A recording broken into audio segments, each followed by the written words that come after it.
It's context that not a developer like the rest of you. So when Janaki Ram says so, think of what I used to be. So most of the CLAs that you're using do this about. So I am a researcher at Bell Labs, India. I work in the area of wireless networking. I do more of the backend stuff, algorithms, how to make your wireless networks work more efficiently. Although I'm supposedly a wireless networking expert, I couldn't figure out how to get my laptop connected to Wi-Fi today, so that comes with a caveat.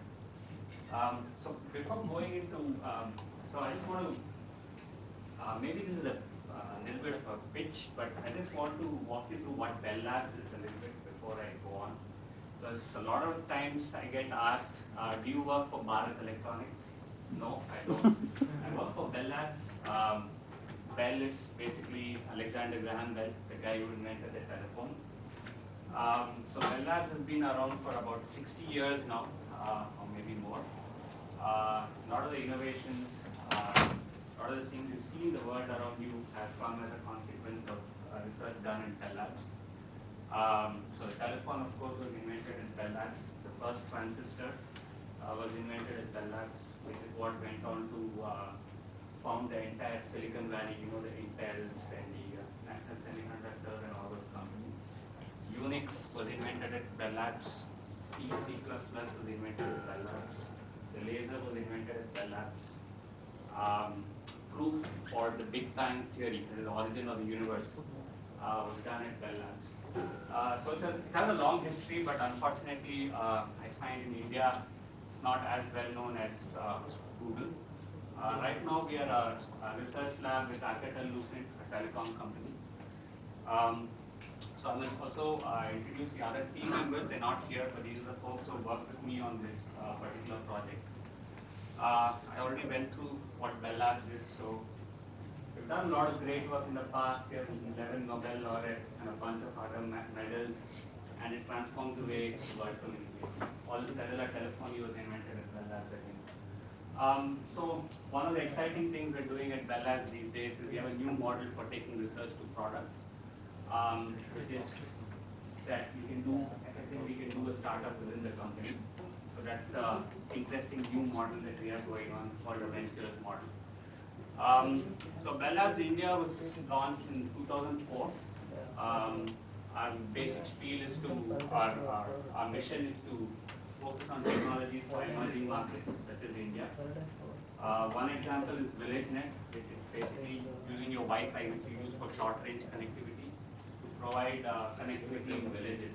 So you use it, we make Wi-Fi work over several kilometers and can provide broadband connectivity to villages. But today what I'm going to talk about is something that's very, very close to every Bangalorean's heart, right? Not wearing a mic. Can everyone hear me? Yeah. Okay. Which is traffic, right? Traffic sucks in Bangalore. Nothing seems to improve. We're all stuck in congestion delays for hours and hours and hours. We have a few efforts. For example, sometimes we get these SMSs from the traffic police saying, hey, there's a jam here. Or we have some notifications in the newspaper saying, you know, that there's going to be some construction work there. But all that is not really useful for us. It's not very accurate real-time information, right?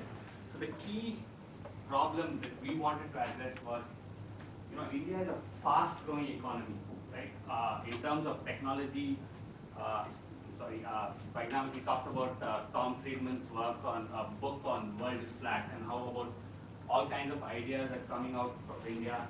In terms of technology savvy, we are way ahead. The economy is growing at a fast clip, 6 to 9%. But look at our roads, it sucks, right? And economic growth can severely be hindered by the fact that you have extremely poor infrastructure. We all know that. Just as an example, for example, in New York City alone, the cost of traffic congestion is about $13 billion annually. Okay? Now, so there are two ways to fix this.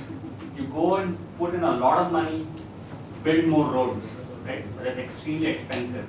And it's been shown that even if you build faster roads, traffic will soon catch up and it's not going to really help, right? So the other option you have is try to figure out how to know if you can figure out where exactly how much traffic is at any given point of time at any location, and you can ask the question, hey, I want to go from place A to place B, tell me the best way to get there in the least amount of time. Or I want to ask a question like, I want to go from place A to place B about an hour from now, right? And what is the best route I can take so that I take the least amount of time, right? These kind of questions, if I could ask and get answers to very quickly, that would be great. But there's a huge problem. The problem is current traffic sensing solutions are extremely expensive and very, very painful to maintain, right? Just to give you an example, existing road traffic monitoring solutions are about $50,000 a mile, which is just nuts for a country like India, right? We cannot afford to have such a high-cost solution and deploy it in a scalable manner right across. A lot of you are probably asking, hey, why not use GPS? Unfortunately, GPS also does not work very well in dense urban areas because you need direct line of sight to all the satellites, and if you have buildings and other occlusions around you, you're not going to have direct line of sight to the satellite. So there are very expensive solutions which is not useful for us, and there are inexpensive solutions which just don't work well, right? So what we really want to do is design low-cost, reliable, and very large-scale sensing solutions. So this is what we set out to do, and we managed to come up with a very simple solution. At the face of it, a very simple solution comes around here, pretty much everyone. Right? How many of you have Bluetooth on your phones? Pretty much everyone. That's it. That's the idea of this innovation. Okay. So it exploits the fact that all of us carry phones, and a lot of us have Bluetooth on these phones, and among that fraction of people who have Bluetooth on their phones, there's a large fraction of people who don't leave their Bluetooth radio turned on, right? They don't know about it, they're not tech savvy enough to switch it off. Janaki Ram, for example, tells me the first thing he does is turn off the damn Bluetooth so that he can cut down on his radio consumption and energy consumption, right? But there are a lot of people who are just not savvy enough or don't care, and they leave it on, right? And that's all we do. We just exploit this simple fact to get very accurate estimates of what traffic looks like anywhere in the city. And we've done extensive experiments, we've done trial deployments. I'll walk you through some of it and show that this solution actually works phenomenally well. And just to give you an idea, the advantage of trying to innovate for India, this is something it's a message I want to send out, is there's a huge benefit in trying to innovate with India in mind, right? Once you innovate with India in mind, you have all these cost constraints coming in, so you have to be extremely innovative in trying to make your solution as low cost as possible and as reliable as possible.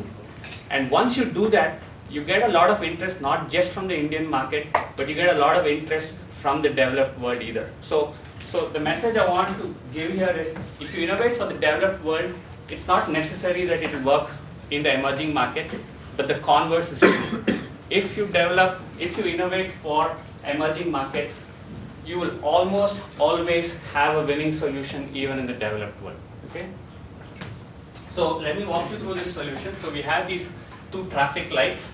We have Bluetooth sensors placed on them. I don't know if I told you about it, but our solution is called Teleport. It's not about beam me up, Scotty, if you guys have seen Star Trek. So there's a lot of resistance to calling it Teleport, but I kind of like the name, so we went with it. So the spin I give is, it stands for telematics, which is about figuring out where traffic is using telecommunications technology and transportation. So, okay. So the idea is, a car passes by, the Bluetooth sensor detects it, uses simple wireless backhaul to transport it back to a data center, and a lot of intelligence at the back end figures out what traffic looks like. So the idea is that the same car is seen at these two different Bluetooth sensors at two different points of time. So at the back end, I know that I've seen this car at, say, the first sensor at 11:20. I've seen the same car again at 11:25 here. So I can kind of figure out that it takes me 5 minutes to go from here, from sensor 1 to sensor 2. Okay, so what's the intelligence? So first of all, you need to figure out which of these guys are actually pedestrians, which of these guys are stopping along the way to do their shopping, and which of it represents real traffic that's flowing through, right? You need some intelligence to distinguish between that. So we've got algorithms to do that. The other intelligence or back-end innovation that we have is that you need to predict what traffic is going to look like, right? I'm not going to leave from home right now. I want to leave an hour from now, right? So you need to be able to predict based on what traffic looks like right now, what it's going to look like an hour from now. So I'm happy to say that we have some innovative algorithms on that aspect, which works based on what we've seen so far, based on the data we've run so far, works better than most of the state-of-the-art solutions that are out there currently. We can predict extremely accurately what traffic is going to look like an hour. And this can take care of situations like accidents, things that are not like predictable that happen on a day-to-day basis. The other intelligence you need to have is, so when I told Janaki Ram this solution, the first thing he said was, hey, this is not foolproof. What happens if I don't see on a particular stretch of road, I don't detect any Bluetooth vehicles. Maybe all the vehicles that went there didn't have, all the passengers there did not carry Bluetooth-based phones on them or switch it off. That's okay. It doesn't matter. We can still figure it out because we can correlate based on what we see on the other road stretches. We can basically get a very accurate estimate of what is happening on this particular road stretch, even if we don't see vehicles with Bluetooth on it, right? We don't very naively claim that that implies that there's no congestion or no traffic on it, okay? And there's a host of other innovations out there. So feasibility studies, we've done a bunch of it. Experiments in Bangalore, more short term, and in Mumbai we did a long-term trial of it. Since all of you are in Bangalore, so one experiment we did was it's a very painful experiment to do, I must say actually. So what we had to do was go park cars on the side of the road. This was on ITPL road, I think. We've done several other experiments, I'm just giving you a highlight. We parked cars about 1 kilometer apart from 10 a.m. to 12 noon on a random day. And in 2 hours, we detect about 200 unique vehicles going past. So the point I'm trying to get across here is that enough vehicles for you to estimate traffic conditions very, very accurately. Some other examples, so we needed to understand how well this worked as a function of the speed of the car, whether the cars were going very fast, we wouldn't be able to detect it, what happened when there was high congestion, things like that. And what we found was, again, this was a very painful experiment because one of us had to sit in a car and drive around a bunch of times. That's not fun to do in Bangalore. So typical errors we see is not more than 5%. In the worst case, it's about 10%. Okay, so this is a longer term study we did. I'm just showing you results for about December 15th to 25th of 2008, but we had a setup in Bombay for about for 1 whole month. We had 4 sensors set up along about a 2 kilometer road stretch in Bombay. Once again, this was right after the 26/11 attacks and stuff. So you should understand the pain of trying to deploy these sensors. So what you need to do is you need to find a road stretch where there are shops along the side of the road. Go talk to the shopkeepers and say, hey, can you keep this strange looking box in your shop for about a month for me? And I mean, right after 26/11, these guys look at you a little strangely, right? So that was pretty painful, but we managed it, we coaxed them, we did it. Unfortunately, this graph here looks kind of sucky on this display, but what we're showing here is the travel time as a function of different days here, the days I've chosen here. And if you could see this clearly, I'm really sorry about this, it tracks the variations in travel times very, very accurately, okay? And again, in Bombay, we were seeing enough number of vehicles to get these statistics very well. So this is what the box looks like, bare bones opened up. Costs about 15,000 rupees worst case, it's much cheaper. Any comparable indoor sensing solution will cost you order of several lakhs, okay? Okay, you can do a lot of fun stuff on this. This is where the developers come in. What we want to do is ultimately not just hold this traffic data to ourselves. You can develop all kinds of interesting applications on it. So we want to have an application enablement layer where we expose some of the traffic information, some of the membership and personalization information. So you can conceive of a great application which Janaki Ram came up with. Can I talk about it? Okay. Oh, maybe I don't have it. Okay. So the application Janakiram came up with is phenomenal is actually social networking tied to traffic, right? So if you want to do carpooling, for example, you just put up a post saying, hey, I travel on this particular route. Does anybody want to carpool with me?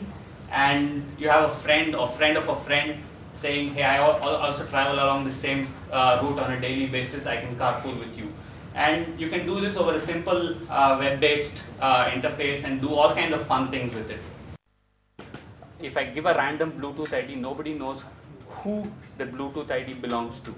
The second aspect is, unless you subscribe and say, I want to be tracked, we'll anonymize this data and keep it. So there'll be a one-way hash function which maps, takes the Bluetooth ID, scrambles it up in a way so that you cannot recover the original identity and stores that. So we don't track individual user identity. Okay. So let me just show you the simple website we had built using Google Maps, which is the fun part of this, I guess. So this map shows you, for example, exactly where we had deployed those 4 sensors in Mumbai.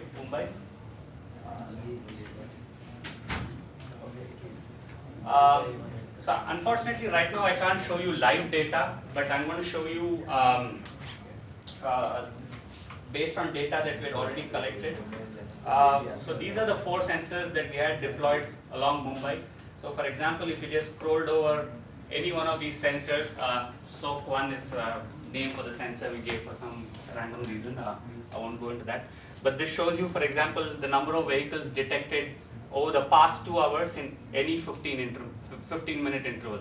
So it says this current 15-minute interval, it has only detected very few devices. About an hour or 2 hours ago, I was detecting in every 15 minutes almost 168 Bluetooth vehicles going past. Okay. Excuse me, I have a question. Yes. How do you predict whether they go by a car, bike, or by a pedestrian? Yeah. So that's IP. So we can classify between different kinds of, as I told you, some of our algorithmic innovation comes in distinguishing between, say, pedestrian traffic versus vehicular traffic. But right now that's protected IP. I can't talk about it. Okay. It's patent pending. Yeah, it's patent pending. No, seriously. Yeah, seriously, I'm not kidding. Okay, so this is all based on earlier data. For example, now I can choose my start point, I can choose my end point. These are all these sensors here. This is a very small scale thing I'm showing.